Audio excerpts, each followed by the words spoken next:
Whereas Kenneth Caldwell. That was the first sentence I heard when Meridian Surgical Technologies finally realized the system had not been waiting for Blake Whitman. It had been waiting for me.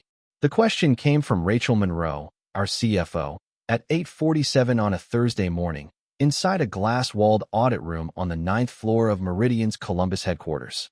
I wasn't there. I was 12 miles away in my kitchen, rinsing coffee out of a chipped white mug I had owned since an FDA supplier conference in 2011, watching my phone vibrate across the counter for the 9th time in 20 minutes.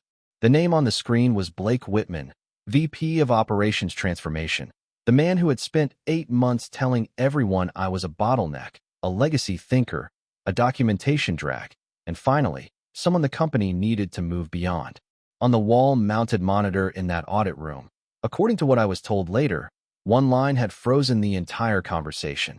Mercyvale renewal status, conditional hold. Mercyvale Health Network was not just another customer. They were a $186 million renewal, 5 years of surgical supply contracts, hospital system approvals, product traceability requirements, and enough revenue to make the board suddenly remember the names of people they had stopped inviting to meetings. Across the table sat Marjorie Ellis, Mercyvale's lead auditor, a woman with silver glasses, a blue binder, and the kind of calm voice that makes executives nervous because it means she already knows the answer to the question she is asking. Blake tried to smile through it. He had the same expensive navy suit, the same polished confidence, the same consultant vocabulary he used when he told the board we had successfully removed single-person dependency from our compliance process. Then Marjorie asked for the signed continuity transfer after my resignation. Nobody moved. Legal looked at operations. Operations looked at Blake. Blake looked at the screen like the right document might appear out of guilt. Marjorie closed her binder and said, "Then this review cannot continue until we speak with Mr. Caldwell." That was when Blake started calling me. First once, then again, then 3 times in a row. By the 6th call, I was spreading butter on toast. By the 7th, I had opened my personal laptop. By the 8th, I was reading the consulting clause in my old employment agreement for the 2nd time that morning, not because I had forgotten it, but because there is a special kind of peace in watching a company arrive exactly where you warned them it would. On the 9th call, I answered. Blake did not say good morning. He did not ask how I was doing. He did not apologize for cutting me out of the Mercyvale prep meetings, or for laughing when I said the continuity transfer had to be signed before the audit window opened, or for telling a room full of executives that I was valuable historically but no longer strategic. He just exhaled hard and said, "Kenneth, we need you on a call. Right now." I looked at the clock on my microwave. 8:52 a.m. 12 days earlier. That same man had stood in front of the CFO and legal team and said my work was slowing the company down. Now his $186 million contract would not move without my voice. I took one sip of coffee, let the silence sit between us, and asked him the first question he should have asked before he ignored me for 8 months. Am I being contacted as a former employee, Blake, or as an independent consultant? For the first time since I had known him, Blake Whitman had no buzzword ready. My name is Kenneth Caldwell. I was 51 years old when Meridian Surgical Technologies finally learned the difference between a file existing and a file protecting the company. I had spent 22 years inside that building, most of them arriving before sunrise, when the parking lot lights still hummed, and the only people at the front desk were security guards who knew every badge number better than the executives knew their own products. Meridian made surgical equipment for hospital networks across the United States, not the flashy kind of technology that gets applause at investor conferences, but the kind that has to arrive sterile, traceable, documented, inspected, and exactly where the paperwork says it should be. That last part was my world. I started as a quality documentation analyst when the company still kept half its supplier records in metal filing cabinets and the other half in folders named things like Final Revised. Over 2 decades, I helped build the compliance architecture that turned that chaos into something a hospital auditor could trust. Vendor approval trails, corrective action history, device traceability, recall response packets, supplier risk maps, insurance review documentation, product change control, every boring thing that kept Meridian shipping equipment instead of explaining gaps to regulators. Nobody applauds a clean audit. Nobody sends cake when a hospital renewal goes through without a single exception. That is the cruel little joke of compliance. When you do it right, people assume nothing happened. For years, nothing happened because I made sure it did not. Every January, I updated the Mercyvale renewal binder before anyone from sales remembered the contract existed. Every quarter, I walked operations through open corrective actions before a small issue became an expensive one. Every time legal needed proof that a process had been followed, they called me before they called the department that owned the process. I knew which supplier had changed sterilization vendors in 2016. I knew which batch investigation had been reopened in 2019. I knew which appendix could be updated and which one had to stay locked because changing the version number would break the audit chain. That was not talent. That was repetition, pressure, and 22 years of being the person who stayed late after the meeting ended. My office was on the 5th floor, wedged between a printer that jammed every Tuesday and a storage room full of outdated training binders nobody had the courage to throw away. I kept a yellow legal pad on my desk, a black pen clipped to the top, and a mug from an FDA supplier conference in 2011. The handle had a hairline crack, but it still held coffee, which was more than I could say for most transformation initiatives. People stopped by when something was unclear, urgent, or on fire in the corporate sense. They would lean into my doorway and say, "Kenneth, quick question," which always meant the answer was not quick and the mistake had already happened. I did not mind. That was the job. My daughter was in nursing school at Ohio State. My mortgage was 15 years from finished, and I had built a quiet life around being useful. The company did not call me strategic. They called me reliable.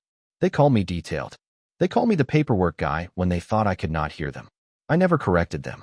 Paperwork was the only reason their biggest customers trusted them. Paperwork was why Mercyvale renewed twice without opening a competitive bid. Paperwork was why a device issue in Phoenix never turned into a national recall. Paperwork was why Meridian could walk into an audit room with confidence instead of excuses. People think compliance is a department until the day a client asks one question nobody can answer. Then compliance becomes the floor under everyone's feet. And for 22 years, I was the man checking for cracks before anyone else felt the building shift.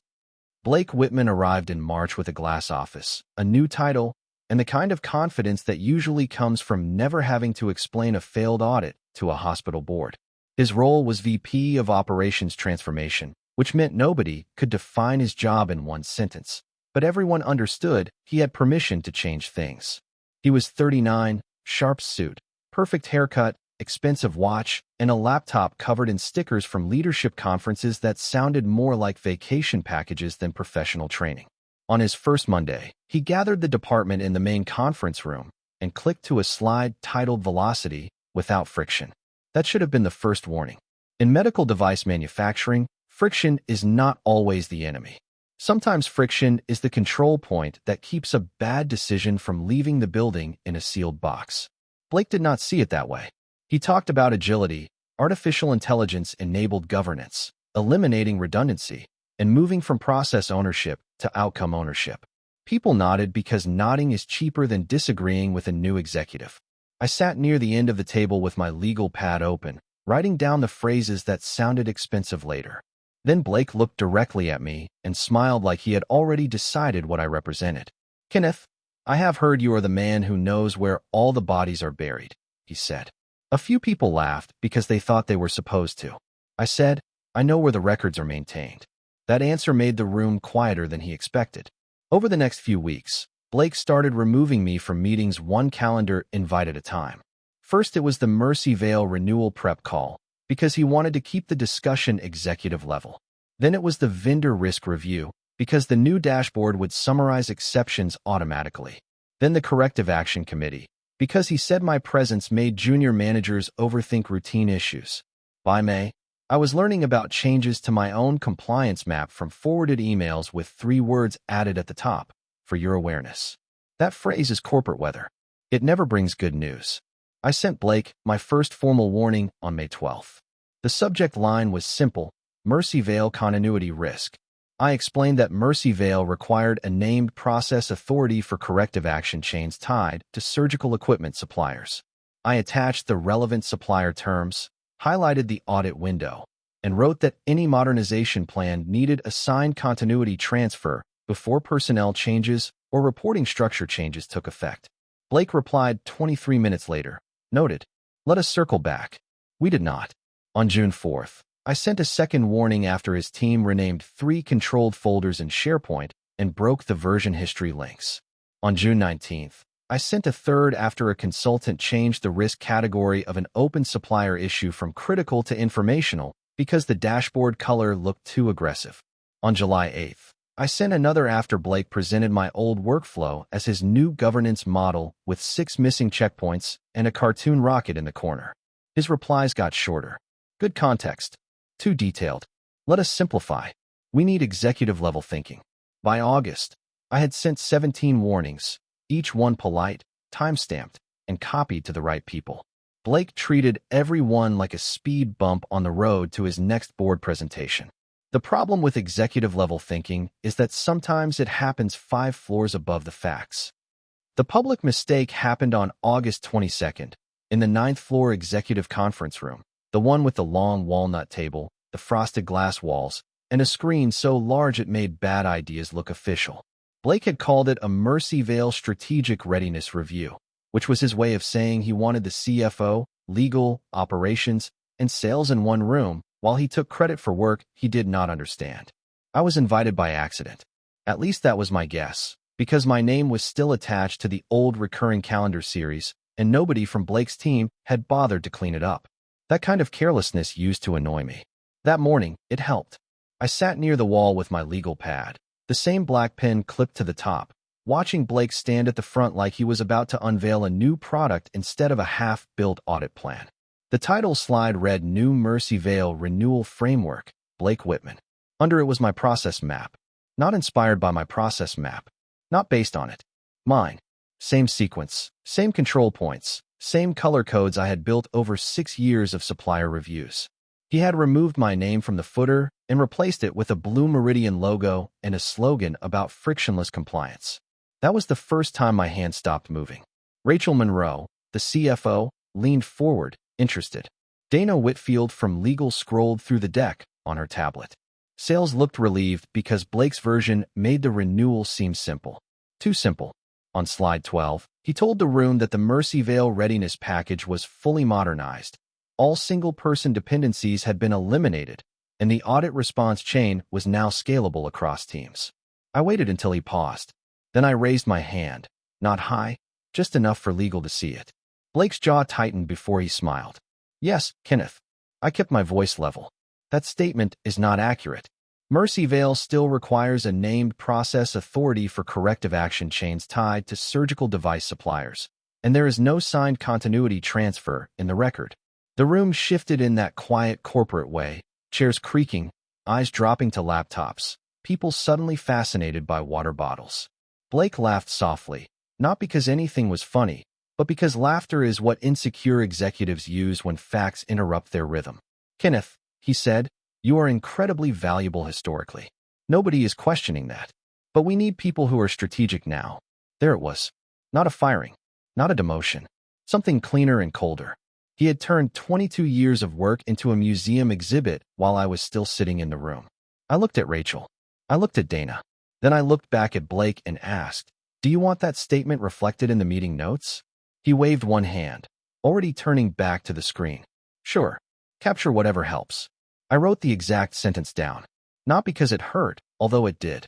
Not because I planned to argue, because I did not. I wrote it down because in compliance, a careless statement becomes useful when it has a date, a room, and witnesses. Blake moved on to the next slide, where he claimed the remaining audit items were administrative housekeeping. That was the moment I noticed something worse than the missing continuity transfer. His deck had changed the Mercy Vale supplier risk language. Critical items were now labeled operational preferences. Required signatures were called recommended approvals. A 72-hour cure window was described as flexible timing. He was not just ignoring me anymore. He was changing the words that told the company where the edge of the cliff was.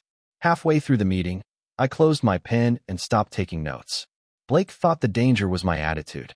He had no idea the real problem was already buried in his own presentation, waiting for someone outside Meridian to read it without his smile attached.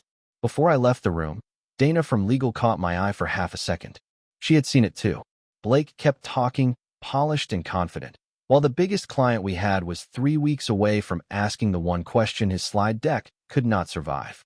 That night, I did not send an angry email. I did not walk into human resources with a speech. I did not call Rachel Monroe or Dana Whitfield, even though Dana's half-second look from across the conference room told me she understood exactly what Blake had done.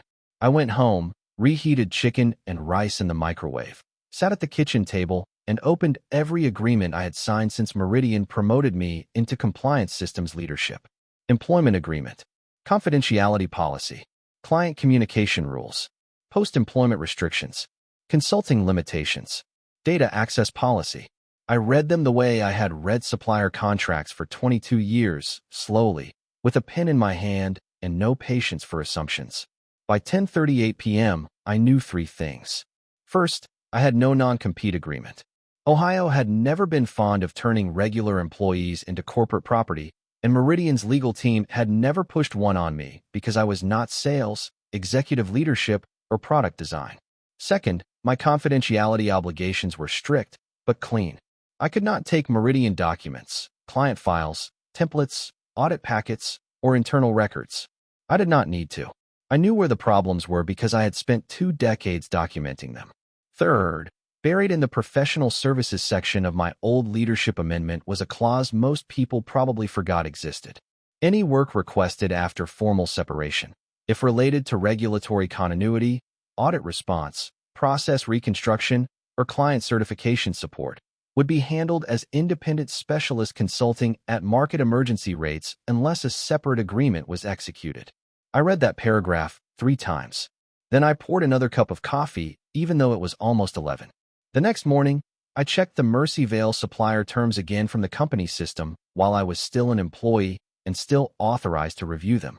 Section 14.2 said Meridian had to maintain a named process authority for corrective action chains involving surgical device suppliers. Section 14.4 said a continuity transfer had to be signed before an authority change. Section 14.7 gave Mercyvale the right to place renewal activity into high-risk review if that transfer was missing during an audit window. I had warned Blake about that 4 times in writing. May 12th, June 4th, July 8th, August 22nd. For warnings, for clean timestamps, for chances to fix a signature before it became a contract problem. At 7:16 a.m., I drafted my resignation. It was 9 sentences long. Respectful, professional, boring enough to survive discovery. I thanked Meridian for 22 years of opportunity, offered 2 weeks of transition support, and attached a 46-page transition memo that listed every open audit risk, every required owner change, and every deadline tied to Mercyvale. The last line was simple. Please complete the continuity transfer before the Mercyvale audit window opens. I stared at that sentence for a long time before I sent it. It looked like courtesy. It read like process. But in my head, it sounded like a warning label. Blake replied 90 minutes later with 1 sentence. Wishing you the best in your next chapter. No meeting. No questions. No request to walk through the memo. Human Resources sent me an exit checklist. Information Technology scheduled my laptop return. A junior analyst messaged a coworker on Teams, and someone forwarded it to me because people always forward more than they mean to. It said, "We should be fine. Most of Kenneth's stuff is in SharePoint anyway." I smiled when I read that. They had the files. They had the folders. They had the dashboards, the renamed workflow, the blue slides, and the polished confidence. What they did not have was the person who knew which sentence in a supplier contract could freeze $186 million. On my last Friday, I turned in my badge at 4:55 p.m. and walked past the executive elevators without looking back. Nobody stopped me. Nobody from Blake's team opened the memo. And 3 weeks before Mercyvale's audit window, Meridian let the only signed bridge out of the building. 12 days after I turned in my badge, Blake Whitman got his victory lap. He stood in front of the board with a clean deck, a darker suit than usual, and a title slide that read Compliance Modernization Complete. Rachel Monroe was there. Dana Whitfield was there. The chief executive officer was there, smiling the careful smile executives use when they want good news but do not want details. Blake gave them exactly that. He said my departure had been smooth. He said the team had absorbed my responsibilities without interruption. He said Meridian had successfully reduced single-person dependency across the Mercyvale renewal process. Then he clicked to the appendix and attached my 46-page transition memo as proof. That was the part one appreciated later. Not because he had read it. He had not. SharePoint would prove that. Not because he had followed it. He had not done that either. I appreciated it because Blake Whitman, in his rush to look prepared, stapled the evidence against himself to his own celebration. The first 38 pages of my memo were exactly what he wanted them to be: calm, structured, professional. Open items, folder paths, owner recommendations, cross-reference notes, renewal timeline, corrective action summaries. The kind of material an executive could wave toward a board and call continuity. But page 39 was where the memo stopped being convenient. Page 39 listed the Mercyvale authority transfer requirement. Page 40 showed the 4 dates I had requested that transfer. Page 42 identified the missing signature. Page 44 quoted section 14.7 of the supplier terms, the one that allowed Mercyvale to move the renewal into high-risk review if the continuity transfer was not complete during the audit window. Blake had attached the memo. He just had not gone far enough into it to meet the problem waiting there. For the next week, Meridian behaved like everything was fine. Sales sent cheerful renewal updates. Operations scheduled prep calls without me. Blake's team renamed 2 more folders and added a dashboard tile labeled Audit Confidence Score, which sounded impressive and measured almost nothing. The analyst who replaced most of my daily responsibilities was a smart kid named Trevor, 26 years old, nervous, polite, and badly out of his depth. That was not his fault. You do not replace 22 years of judgment with a dashboard and a motivational lunch. The Mercyvale audit began on a Thursday at 8 a.m. For the first 30 minutes, Blake did well. He smiled, thanked everyone for their partnership, and repeated the phrase modernized governance 3 times. Marjorie Ellis listened with the patience of someone letting a witness keep talking. Then she asked for the signed continuity transfer following my resignation. Trevor opened one folder, then another, then the wrong version of the supplier matrix. Dana Whitfield asked quietly whether there was an executed transfer in the legal record. There was not. Blake said the transfer was implied through roll coverage. Marjorie did not blink. She asked to see where Mercyvale had accepted implied coverage in writing. Nobody moved. Then she asked for the version history on my transition memo. The room watched the screen load. Last opened by Blake Whitman. Never. Last opened by Operations Transformation Team. Never. Last opened by Human Resources. Exit processing only. Rachel Monroe said nothing, which was how I knew from the later retelling that she was furious. At 9:14 a.m., Marjorie placed the renewal into conditional hold pending authority clarification. If unresolved within 72 hours, Mercyvale could open the bid to alternate suppliers. By lunch, Blake had stopped saying legacy. By 2 o'clock, he was saying Kenneth. When Blake finally reached me, he still tried to sound like my boss. That was the first thing I noticed. Not the urgency in his voice, not the noise behind him from the audit room, not the careful way he avoided saying the word problem. It was the tone, the old tone, the one that assumed my time was company property because it always had been. Kenneth, he said, we need you to help the team clarify a few things for Mercyvale. I looked at the clock on my microwave, then at the consulting clause open on my laptop. Clarify which things, Blake? The line went quiet. In the background, I heard someone whisper, ask him about the transfer. Blake cleared his throat. The continuity transfer, the corrective action chain, some supplier authority language, just a few housekeeping items. Housekeeping. I almost smiled. A $186 million renewal was sitting on conditional hold, and he was still trying to sweep it under the rug with a smaller word. I said, I tried to help with those items on May 12th, June 4th, July 8th, and August 22nd. You chose not to proceed. His voice tightened.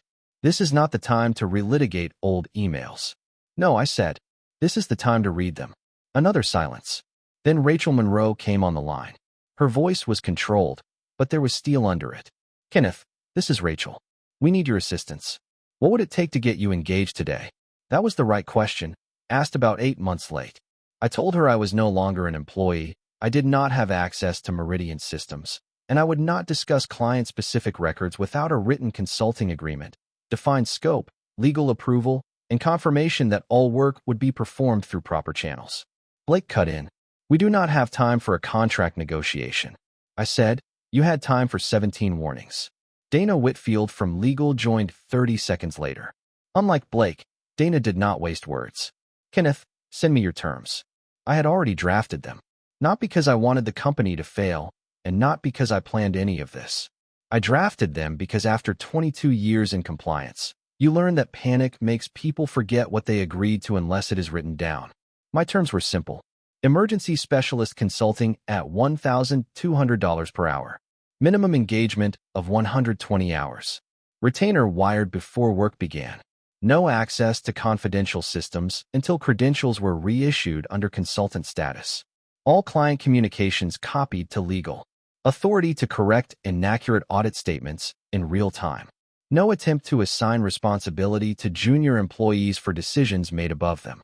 Written correction to the board record stating that the continuity transfer had not been completed before my resignation despite prior documented warnings. Blake exploded in the careful corporate way, not loud enough to be called unprofessional, but sharp enough for everyone to hear the panic. That is unreasonable. Dana answered before I could. It is cheaper than losing Mercy Vale. Rachel asked how quickly I could join if the retainer cleared. I said, 30 minutes after legal signs and finance confirms the wire. Blake muttered something about leverage. I corrected him. Leverage is when someone uses pressure to take what they did not earn. This is documentation. You are paying the market rate for a risk you were told about when my advice was free.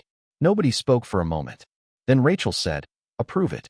The agreement hit my inbox at 4:41 p.m. Dana had made only 2 edits, both reasonable. The wire confirmation arrived at 5:32 p.m. For the first time in 8 months, Meridian processed one of my recommendations immediately. I put on a gray jacket, packed a clean legal pad, and drove back toward the building I had left without ceremony. My old badge was gone. That mattered. This time, I was not walking in as the paperwork guy. I was walking in with an hourly rate, a signed scope, and a room full of executives who were about to learn that being ignored can become very expensive. I parked in the visitor lot at 6:11 p.m., 12 spaces from the entrance I had used as an employee for more than 2 decades.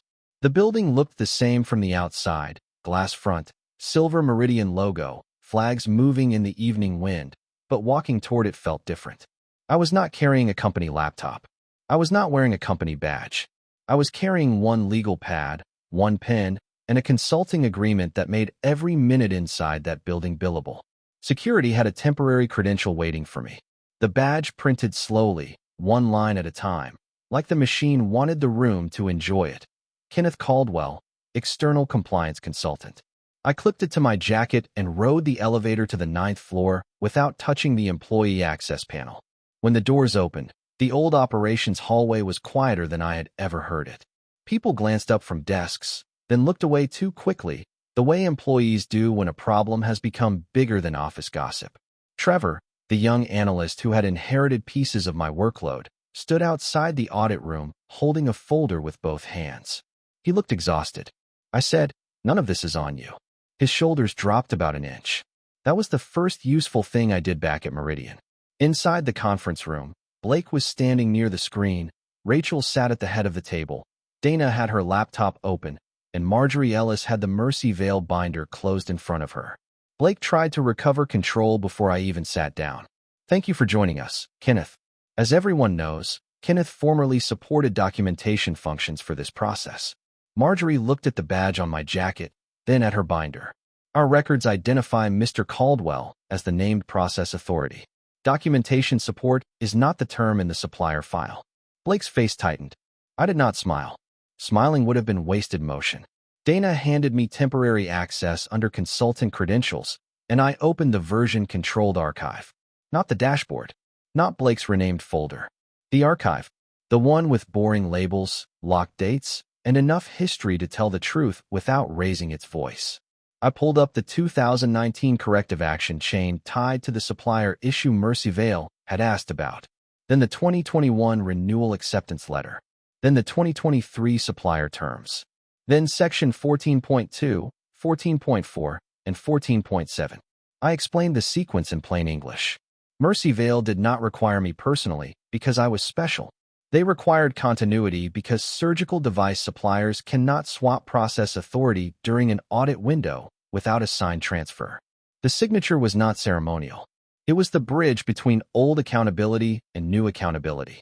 Rachel asked when management had been notified. I opened the email timeline. May 12th, June 4th, July 8th, August 22nd. Each warning had the same message in different words. Complete the transfer before the audit window opens. Each response from Blake had the same shape. Noted, revisit, simplify, executive level. Then Dana asked for the board deck Blake had used to announce modernization complete. I opened the appendix. My 46-page transition memo appeared on the screen. I clicked to page 39, then page 40, then page 44. Nobody spoke. The room did not need drama. It had page numbers. Marjorie asked one question. Was this memo provided before your resignation became effective? Yes, I said. Was it reviewed by the responsible executive before the audit? I opened the access log. Last opened by Blake Whitman. Never. Rachel leaned back slowly, and in that movement, I saw the exact second the story changed. This was no longer about hiring me to patch a gap. This was about why the gap had been created, documented, ignored, and then presented to the board as solved. Blake tried one last time. We were operating under a broader transformation strategy. Marjorie looked at him over her glasses. Mr. Whitman, transformation does not replace contractual continuity. Dana stopped typing. Rachel closed her folder. And for the first time all evening, Blake had nothing to say. That was when I realized the real reckoning was not going to come from Mercy Vale. It was going to come from the people sitting on his side of the table. Mercy Vale did not cancel the renewal. That is important because people like Blake always imagine consequences as something dramatic enough to distract from the paperwork. The real consequence was quieter and much more expensive. Marjorie Ellis allowed the audit to continue under a remediation condition, which meant Meridian had 72 hours to correct the authority record, rebuild the continuity chain, and submit a board-level governance response explaining why the transfer had been missed. Rachel Monroe did not ask Blake to explain it in the room. She asked Dana Whitfield to preserve the meeting record. That told me everything.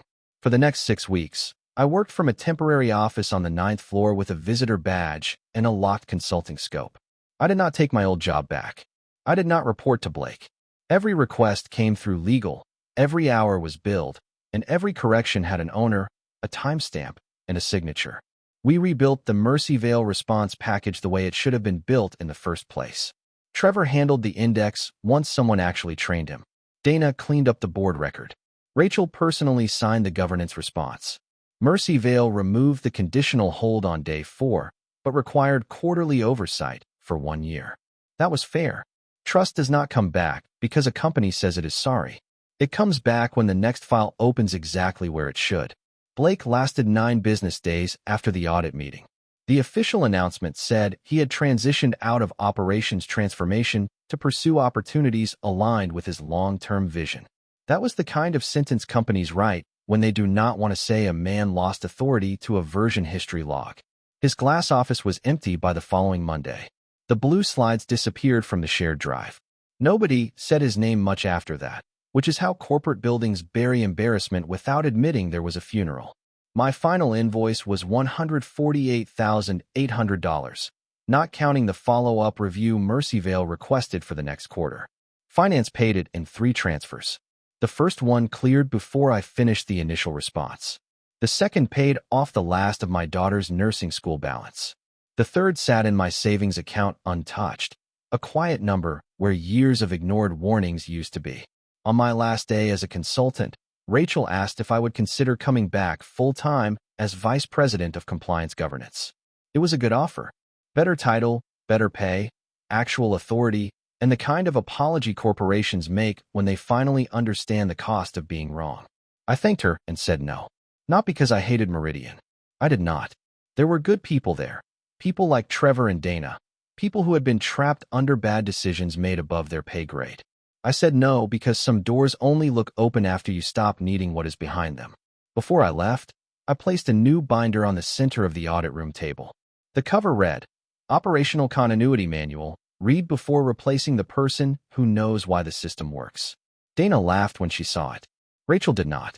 She just nodded once and said, We should have listened sooner. I picked up my legal pad and my pen. You did listen, I said. Just not when it was free. That night, my daughter and I ate dinner at a small place near campus, the kind with paper menus and coffee that tastes better than it costs. She asked me if it felt like revenge. I thought about Blake, the boardroom, the unopened memo, the badge that said external consultant instead of employee. Then I shook my head. Revenge would have been making them suffer. I just made them pay the market rate for what they ignored. They thought I quit because I was tired. The truth was simpler. I quit because I finally understood my silence had value, and so did my invoice.